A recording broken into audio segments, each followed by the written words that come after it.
ഇതെന്ത് മാങ്ങാത്തൊലി ബ്രോള്. ഈ കഴിഞ്ഞ സ്മാക്ഡൗൺ കിക്ക് ഓഫ് ചെയ്തിട്ടുണ്ടായിരുന്നത് റാൻഡി ഓർട്ടൺ തന്നെയായിരുന്നു. സ്മാക്ഡൗണിലെ ഏറ്റവും ബെസ്റ്റ് സ്റ്റോറി റാൻഡിയുടെയും കോഡിയുടെയും ആണല്ലോ. അപ്പോൾ അവർ തന്നെയായിരുന്നു അത് തുടങ്ങിയിട്ടുണ്ടായിരുന്നത്. റാൻഡി റിങ്ങിലേക്ക് വന്നിട്ട് കോഡി റോഡ്സാണ് തന്നെ ഈ ഒരു ലെവലിലേക്ക് എത്തിച്ചത് എന്നുള്ളത് പറയുകയുണ്ടായി. തൻ്റെ തലയ്ക്കുള്ളിൽ നിന്നും കേൾക്കുന്ന വോയിസുകൾ കേൾക്കാൻ വേണ്ടിയിട്ട് കോഡിയാണ് പറഞ്ഞിട്ടുള്ളത്. റിയൽ വൈപ്പറിനെ കൊണ്ടുവരണമെന്നുള്ളത് കോഡി പറഞ്ഞതുകൊണ്ട് മാത്രമാണ് താനത് കൊണ്ടുവന്നിട്ടുള്ളത്. ഇനി എന്തൊക്കെയാണ് നടക്കുന്നത് എന്നുള്ളത് എനിക്ക് പോലും പറയാൻ കഴിയില്ല. ഇനി നടക്കാൻ വേണ്ടി പോകുന്നതിനൊന്നും തന്നെ ഞാനും ഉത്തരവാദി ആയിരിക്കില്ല എന്നുള്ളതും റാൻഡി അവിടെ നിന്നും സംസാരിക്കുകയുണ്ടായി.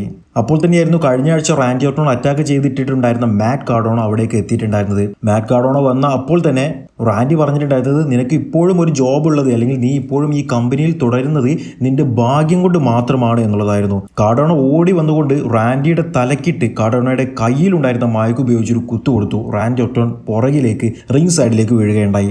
അങ്ങനെ ആ ഒരു സ്മാക്ഡൗണിന്റെ മെയിൻ ഇവന്റ് ആയിട്ട് ഇവർ തമ്മിലുള്ള ഒരു മാച്ച് തന്നെയായിരുന്നു നടന്നിട്ടുണ്ടായിരുന്നത്.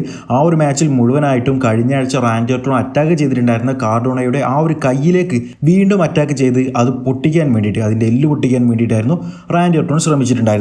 അങ്ങനെ ഏറ്റവും അവസാനം റാൻഡിക്ക് തന്നെയായിരുന്നു വിജയം ഉണ്ടായിരുന്നത്. ആ വിജയം കഴിഞ്ഞതിന് ശേഷം അത് ആ സ്ക്രീനിൽ കോഡി റോഡ്സിനെ കാണിക്കുന്നു. റാൻഡി അറ്റാക്ക് ചെയ്തിട്ടതിന് ശേഷം കോഡിയെ പിന്നീട് WWE കാണിച്ചിട്ടില്ല. കോഡി നടന്നു വരുന്നു.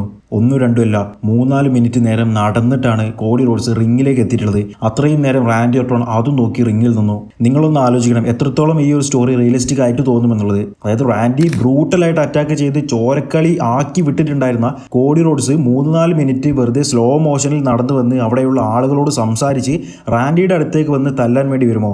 അതും റാൻഡി നോക്കി നിൽക്കുമോ? ഭയങ്കര മോശമായിട്ടായിരുന്നു എനിക്ക് തോന്നിയിട്ടുണ്ടായിരുന്നത്.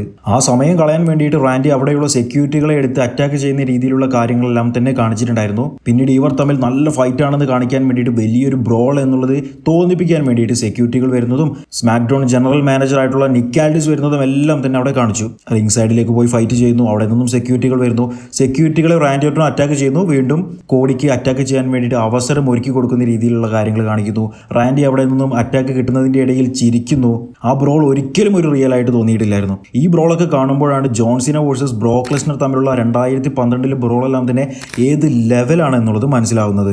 ഇവർ തമ്മിലുള്ള ഫ്യൂഡ് വേറെ ലെവലായിട്ട് പോയിട്ടുണ്ടായിരുന്നു എന്നുണ്ടെങ്കിലും ആ ഒരൊറ്റ ബ്രോളോട് കൂടി എനിക്ക് വളരെയധികം മോശമായിട്ടായിരുന്നു തോന്നിയത്. ഏറ്റവും അവസാനം കോഡിയെയും റാൻഡിയെയും പിടിച്ചു വെക്കാൻ വേണ്ടിയിട്ട് ജെല്ലി റോൾ വന്നപ്പോൾ ജെല്ലി റോളിനെയും അത് റാൻഡി ഒരു RKO ചെയ്യുകയുണ്ടായി. അത് അവിടെയുള്ള ഫാൻസിന് മുഴുവൻ വലിയൊരു ഷോക്കായിട്ട് തോന്നുകയും ഉണ്ടായി. റാൻഡി തൻ്റെ കൂടെ നിൽക്കുന്നവരെ വരെ അറ്റാക്ക് ചെയ്യാൻ മാത്രമുള്ള ഒരു ഈവിളായി മാറിയിരിക്കുന്നു എന്നുള്ളത് നമുക്കിതിലൂടെ മനസ്സിലാക്കാം.